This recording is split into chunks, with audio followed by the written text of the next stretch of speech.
Let's go ahead and reminisce about Bethesda. Back in 2002, we get Morrowind. Big, humongous game for the time. It's like a CRPG, open world. A few years later, we get Oblivion. It's more accessible. It's an even bigger hit. Fallout 3, a new IP for Bethesda. Their first one. It's new for many people. This post-apocalyptic world, it's humongous. Skyrim follows just 3 years later. Fallout 4, not that long after. Heaps and heaps of big, expansive, open-world RPGs across a little over a decade. In the decade since, we've got Fallout 76, a game that no one asks for, and everyone who plays it, even if they enjoy it, would happily trade it in for a Fallout 5. So it wasn't exactly listening to the customers. We then got Starfield, which was late. It was meant to come out in probably 2019, 2020, based on previous Bethesda release cycles. It releases in 2023. It's still broken. It needs multiple patches. Bethesda seemingly still haven't fixed it. They've still got these plans, supposedly, to get it right, to make it that 10-year hit that we keep playing, because right now no one's playing it. So there's still work to do all these years later. That's the way things have fallen, have gone downhill. They were kicking goals, their early rise to success, and now basically nothing. They're a shell of their former selves. They're laughed at. They've become a laughingstock. They were the pioneers when it came to RPGs, the old days. Everyone looked to BioWare. They looked to Bethesda. They were the pinnacle that everyone else aspired to be. And now they're, I wouldn't even say has-beens. They're still fleecing people off their IP names. The normies, I guess, who still hold on to memories of Skyrim and perhaps Fallout.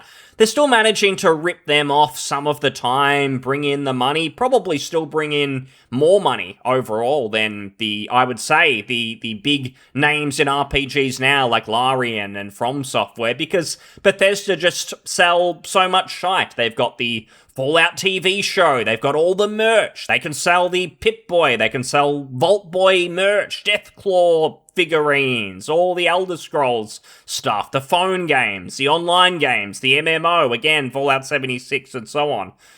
So they're still bringing in money, but no one likes them anymore. People have had enough, and we're at the point where 15 years ago, it was like, well, no, Bethesda can't give Fallout to anyone else. New Vegas was a one-off, but it's very precious to them, the integrity of this game, this IP. No one else must touch it. Whereas now, I think just about everyone would be happy if Microsoft took the Fallout IP off them and gave it to just about anyone else just to have a go.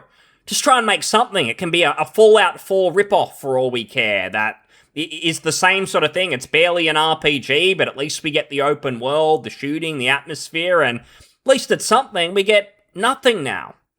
Or close to nothing. We do get the occasional thing, the occasional scrap, but it turns out to be something like this, the Fallout 4 Anniversary Edition. And they've done a few of these Anniversary Editions now. They did a Skyrim one. They've now done this Fallout 4 one. And all it basically means is it's the same game that you've probably paid for before, and we celebrate by putting in this paid mod store that they call the Creations Club. And the Creations Club is literally just paid mods. It's something that people debated about probably half a decade ago. That was like the point of contention. Should paid mods exist? Should Bethesda be allowing this? This could be anti-consumer, that the modders, they make something that was previously available only for free. They couldn't really make money off their mods, and they could range from anything from, I think I saw a rainbow Pip-Boy, so you could buy that for some atoms, or whatever the currency is. Or it could range from anything from full-fledged quests. Probably not voice-acted, but it's still actual gameplay. It's not just a cosmetic, and in the past, there are a lot of mods along these lines, cosmetics, actual quests, sometimes total overhauls, where it's almost a new 10-hour plus game that you could play for free. People loved it. It was a big part of why the PC communities of Skyrim, the Fallout games blew up, is because you could keep playing them and experience new things, because the fans can jump in and make things. Bethesda even made it easy with their creation toolkits or whatever they are, where it makes it very simple to make mods compared to maybe other games. So modding was a big thing. There was a lot of controversy about paid mods.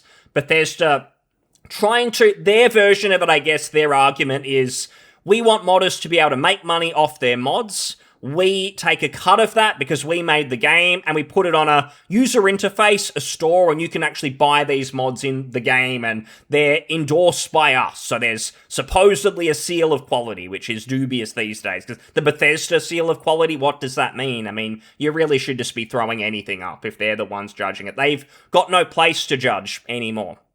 But that was kind of the argument for the Creation Club store. And there used to be arguments about all that. Is this the right thing or should the community push back?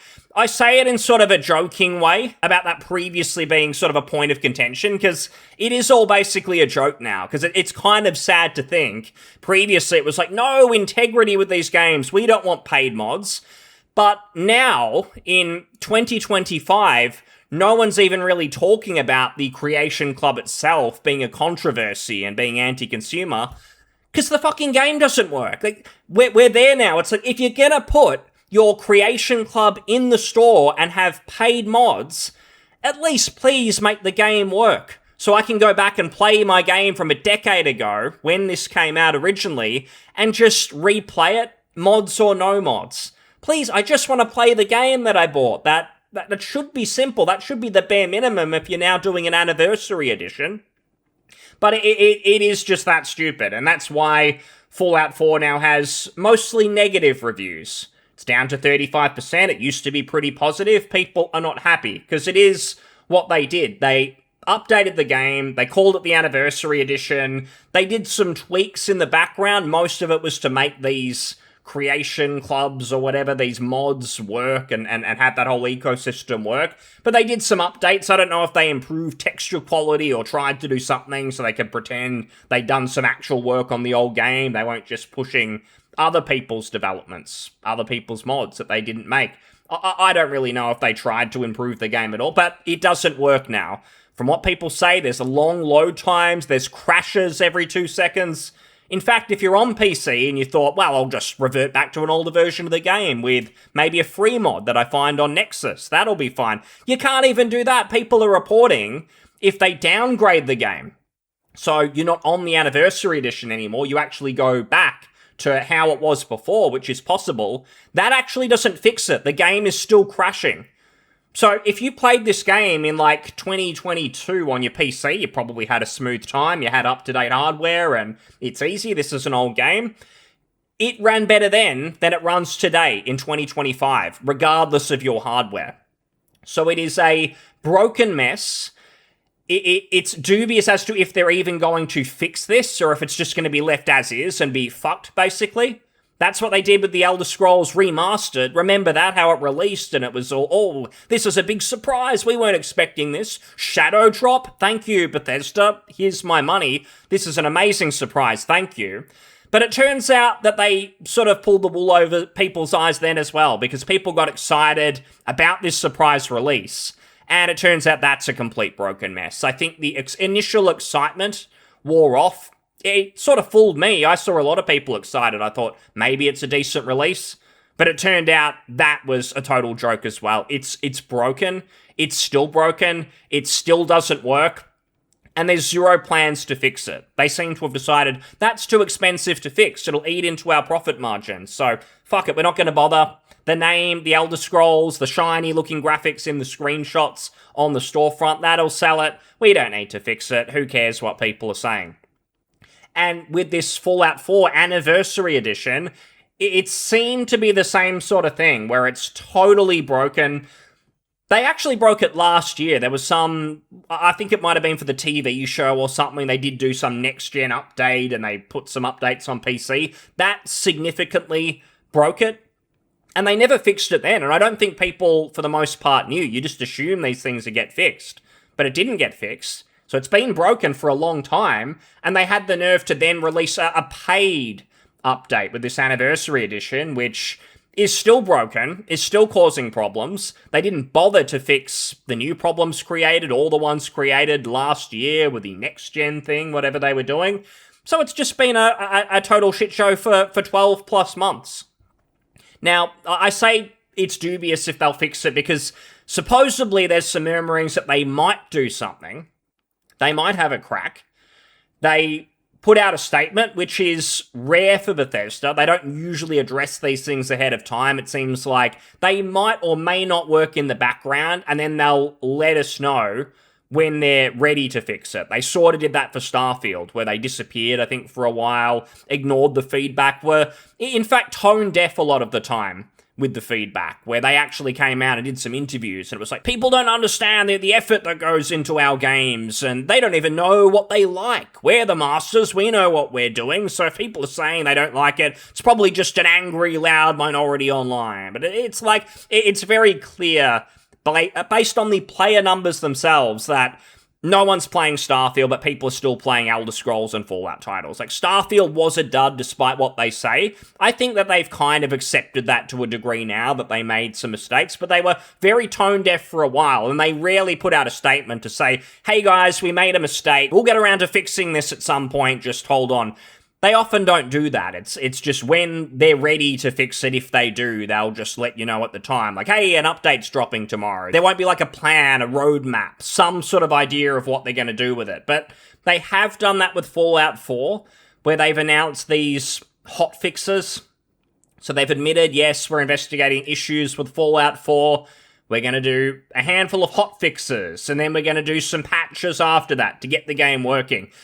Now, it's hard to know if this is more of a PR statement, if they looked at the problems and went, it's going to be too hard to fix this. This is an old game anyway. It's not worth our interest truly fixing it and making it perform as good as it did before the updates last year, when load times jumped through the roof and it just got ridiculous, the crashes and so on. It felt like a launch game, like how games launch these days, in just a broken state. And I mean, you cross your fingers that they'll fix it, but it really happens. People probably thought, well, Fallout 4's from the older days of gaming where things seem to just work. Surely it will. Todd promised that sort of thing all those years ago, that these things will just work. But no, now it resembles a modern 2025 game where it is totally broken. And they'll say that they'll fix it, but you can sort of see the season 2 or whatever of the TV show is coming out soon. So that's when all the hype will be there, where the money-making potential is for people to buy this anniversary.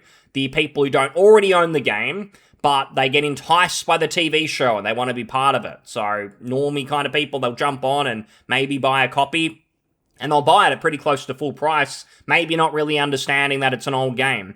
Those people are going to get ripped off because they're going to be treated with this broken mess of a title. And just based on Bethesda's history, I could really see this happening where in a month or two's time, once that hype has worn off, that they just don't bother fixing it anymore. Like, they'll do a few things and that'll be good enough. They'll never get it back to a really good state where it runs well on most hardware, most reasonably modern hardware, given it's a pretty old game now. So I could see that happening. They've earned no trust with anyone. And I think everyone's a bit sick of the benefit of the doubt, where it's like, well, they've communicated, they say they're going to fix it. We should just trust them. We shouldn't just doom and be negative and assume they're not going to do these things. They've been screwing people over, fans of these IPs that are beloved and have had fans for years and years. It's even worse with Fallout, because they've really only released, I would say, one Fallout game that people have really liked in Fallout 3 that probably got a lot of people into the franchise. Everything else they've done with Fallout has been just not very good. I mean, Fallout 4 was okay, but it suggested things were maybe going downhill, not just with the franchise, but with the whole studio. And since then, it's been totally abysmal. They did 76, they're doing this crap.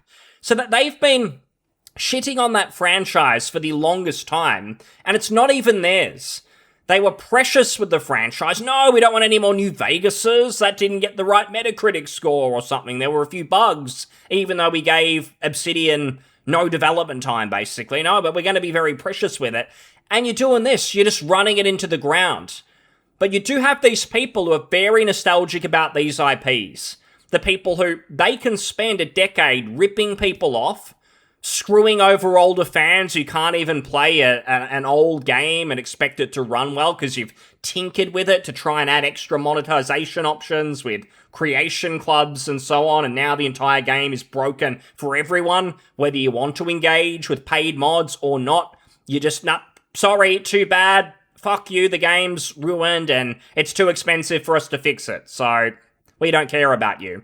They've been doing this to their loyal fans all this time, and the sad thing is when Elder Scrolls 6 comes out, a lot of people will just forget that. The name recognition of the franchise, the nostalgic memories of Skyrim and the anticipation of everyone waiting, it's kind of like Half-Life 3 is probably going to get announced any day now. The rumor mill has gone into overdrive. It seems like this is actually it. Not a fake way of saying that, like when people were saying, Gabe's yacht is in California, which means it's definitely getting announced this time. Believe everyone. That was like a year ago. This time it probably is actually happening with their hardware announcements and all the other rumors. I believe this time. I genuinely do. But that'll be the same thing. Everyone's going to get pumped despite all the time between Half-Life 2 and probably justifiably so. I think Valve will do a good job with it. But it isn't justified when it's Bethesda with Elder Scrolls 6. This is not the same company. I think most of the decent people have moved on and most of the clowns have remained, like Emil, whatever his name is. Like he's the head writer. He hasn't written anything of any sort of competency in his life. It's like he set out to write bad stories so that we'd meme about the main quest in all of the Bethesda games, Elder Scrolls, Fallout, and go, the main quest sucks. It sucks so much. So you should get out and explore and really take in these environmental stories, the side quests, the dungeons. It seemed like that was a plan, like it's planned incompetence to make the story suck so gamers really take advantage of what Bethesda are good at. That's the only possible explanation. People like that have stayed and seemingly have failed upwards for years and years. But you look at their development videos, like for Starfield, and I think the Oblivion Remaster, perhaps, some of the Bethesda people responsible, you just look at who's making their games now, and then you go back to the making of Oblivion, that one where Todd Howard, who's laughing now? And you just compare who's making the games, and you can see the problem. The people at Bethesda now, they need to get out. They need to be moved on for these games to have any chance. And that's why these days you can't really get precious about an IP name and sort of go, oh, the Elder Scrolls, I used to love that. It's not the same people. Like, they're just going to screw it up. There's nothing to suggest that game will be even remotely interesting, even remotely good. We've seen them go downhill. Fallout 4 probably wasn't really for RPG fans. It was going in another direction. Fallout 76, they just kept going. Starfield, that's when all hope was basically lost, and we see what they're doing now. Outside of that, it's just these scams, these anniversary editions. I think we can now see that the Oblivion Remaster was not made in good faith. It seemed like it at the time when it was this shadow drop. It's whoa, they're calling it a remaster, but it feels like a brand new game. This is incredible. Like, they've done all this in secret and now we get to play it. This is the Bethesda of old. But a bit of time passes and you see what it really is. You sort of pull the rug out and you see this was not a good faith attempt. This was just Unreal Engine 5 slop. They hired some team in the Philippines or wherever it was to just slap on an engine that is very easy to develop with. It's easy to make Unreal 5 engine games, it feels like, and make them look graphically impressive. So if you watch a video, it looks good. But when you play it, it feels awful because it's clunky, it's stuttery, your FPS is dropping the second you go out into any sort of open world environment. It gets borderline unplayable. And that's what the Oblivion Remaster was. It's just Unreal Engine 5 slop. They slapped it on. They said, we do not care. We're not going to spend any money on actually making this run well, be optimized well on people's computers. Too expensive. It's way too expensive to do that. And that's what I said a couple of weeks ago is it feels like to get 80% of the way there with those Unreal 5 engine slop remasters, any Unreal 5 game, really, it's quite easy to make a game look presentable, look modern. You can actually do that reasonably cheaply, but then it's very expensive and takes a lot of time to dig into that and optimize it well so it runs well like older games. Like Fallout 4 probably did 8 years ago, 9 years ago, and it was a bit newer and it had been optimized. Now these developers don't care because that costs money. So I mentioned that because that seems to be the Bethesda pipeline.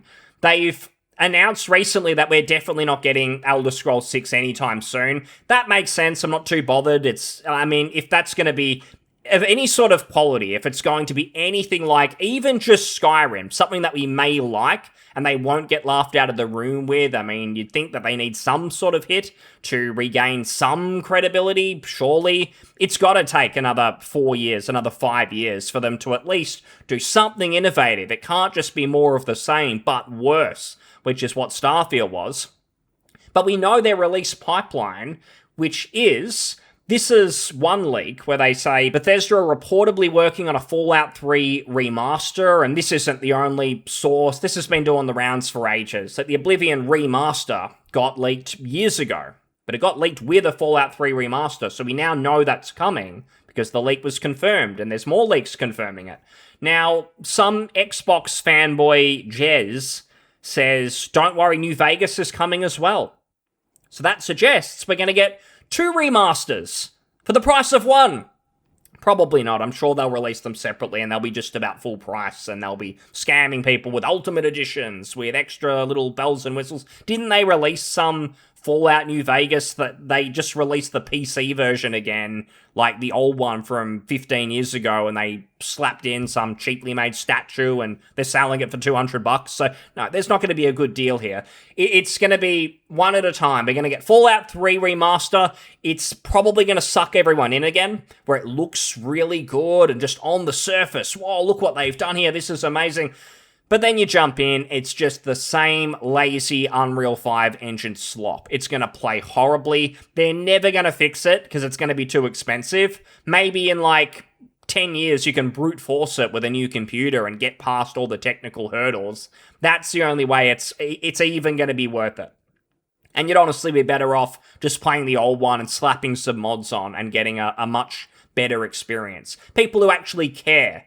People who've spent their time, blood, sweat, and tears making the game they're passionate about look better, but actually play better. Because that's what's meant to matter. Actually playing the game is meant to be a good experience. But this company doesn't care. It's just about the flashy trailers, make the graphics look better. We are never going to optimize it. And then they're going to do it with New Vegas as well.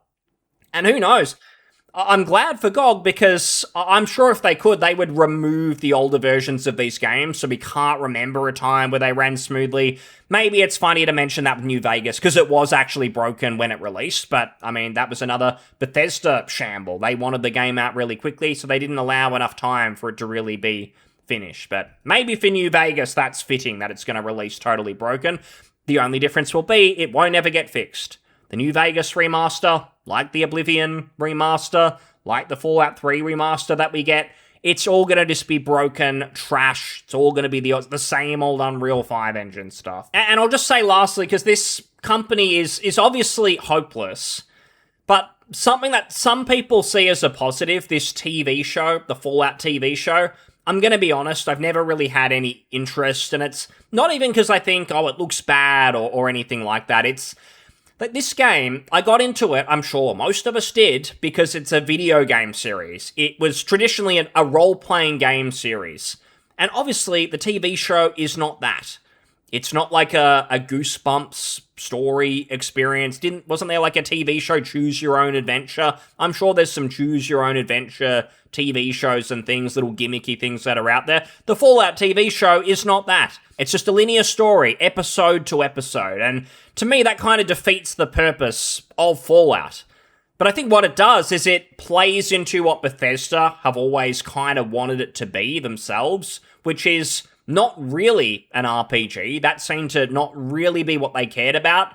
It was just the wackiness of Fallout. It was, again, like the Vault Boy and all the merch and the Death Claws and all the little things that you pick up, like Mama's apples. I made that up in my head. There's the little food items that you can pick up. All those little things that have a name, and it's all branding. It's all marketing potential for the games. And they've done that for years, selling merch. They do it again with the TV show. It's about that stuff. It's not about the role-playing aspect of Fallout and making your own choices in this post-apocalyptic world, which is quite a unique setting for an RPG. I've said it's why people love, for instance, Vampire the Masquerade Bloodlines. It's such a unique setting for a CRPG kind of experience. It's why people love Fallout from the very first game in 1997, even before all the Bethesda stuff. And they bought the IP because it was somewhat popular and it was somewhat interesting. The TV show obviously goes against that, but Bethesda love it because it means there's more people, more fans who come into the game who don't care about role-playing games. They just love the wackiness of Fallout and the power armor and look how cool the Brotherhood of Steel look and the NCR with their cowboy hats and all that stuff. That's what they seem to want it to be about, and I think that's going to be more so the direction. I'd really be surprised if we ever get a Fallout 5 that goes back to even Fallout 3 levels of RPG. I mean, obviously New Vegas, something more like that would be the dream for most fans.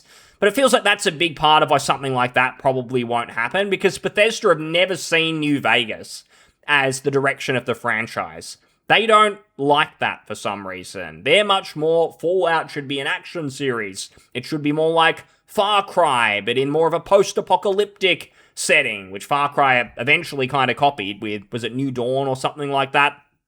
That seems to be what Bethesda care about. That's their vision for the franchise. They're doing nothing with it. I don't know if Microsoft have taken it off their hands somewhat. There were those rumors about maybe another developer is doing Fallout 5. Honestly, almost any studio that isn't Bethesda making a Fallout game, to me, is a positive, because they at least will do something with it. Because it can't be worse than this. And really, this is the new normal, which is you go back like 10, 15 years ago and you got nostalgic about Bethesda for the right reasons. You think about Morrowind, or if you're a little bit younger, you thought about Skyrim and so on. Nowadays, the nostalgic memories are, oh look, Bethesda made another big fuck up. This reminds me of the canvas bag. Remember Fallout 76 and when a customer service rep, I think they replied to a customer who had problems with the bag and said, we're not going to fix the bag. We're not going to do anything about it. We're not planning to do anything about it. Too bad. And maybe when we get round to it, we'll give you 100 atoms for the shop or something like that. Ha ha.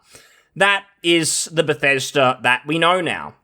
That is the new normal of Bethesda. This is who they've been for nearly 10 years now. So the idea of this company ever producing anything of worth again, delivering on Elder Scrolls 6, let alone even just fixing Starfield or something. They're never going to fix Starfield. It's always going to be a sham and be a mess, because that's what it was for its inception. It was just a terrible, terrible idea with all those planets and the procedural generation and all that. Like, they're a joke. They don't know how to make good games anymore. So that's what you get. Even your old games are getting broken by Bethesda and probably won't get fixed. You can't even have the good memories. But we'll leave it there. Thanks for listening. I'll see you on the next one. Cheers. Bye.